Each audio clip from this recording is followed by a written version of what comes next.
చెప్తే పెట్రోల్ కొట్టించేవాడిని కదా. అంత నీ వల్ల. ఎందుకు రిషి నా మీద అరుస్తున్నావు? నేను సెన్సిటివ్ అని నీకు తెలుసు కదా. నువ్వు అలా అరిస్తే నాకు ఏడుపు వస్తుంది. ఏడుపు వచ్చేస్తుంది. మీరు మాత్రం మా మీద అరిచేయచ్చు, మేము కొంచెం గట్టిగా మాట్లాడినా మాత్రం ఏడుపులు షీటింలు. ఏ సరే, అమ్మాయిలా అలక్కు. బండి అక్కడ పెట్టు, నడుచుకుంటూ వెళ్ళిపోదాం. అదేంటి మొన్న ఆగినప్పుడు నడుచుకుంటూ వెళ్దామంటే నా బైక్ బంగారం అన్నావు. అంటే అప్పుడు ఆగిన ఏరియా మంచిది కాదు, ఇప్పుడు మంచిదే, పక్కన పెట్టొచ్చు. అదేమొద్దు, ఎవడైనా హెల్ప్ చేస్తారేమో అడుగుదాం. బ్రో బ్రో బ్రో బ్రో కొంచెం ఆఫీస్కి వెళ్ళాలి, బండి అయిపోయింది. కొంచెం ఆఫీస్ వరకు డ్రాప్ చేస్తారా ప్లీజ్ బ్రో. ఎందుకు ఆగాడు, ఎందుకు వెళ్ళిపోయాడు? పెంట్లేదా?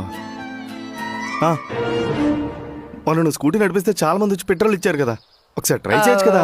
అది ఆ ఏరియాలోనే అవుతుంది, ఈ ఏరియాలో అవ్వదు. అదేంటి? అంటే నీలా అమ్మాయిని చూసి తొలికార్చుకునే వాళ్ళు ఆ ఏరియాలోనే ఉంటారు.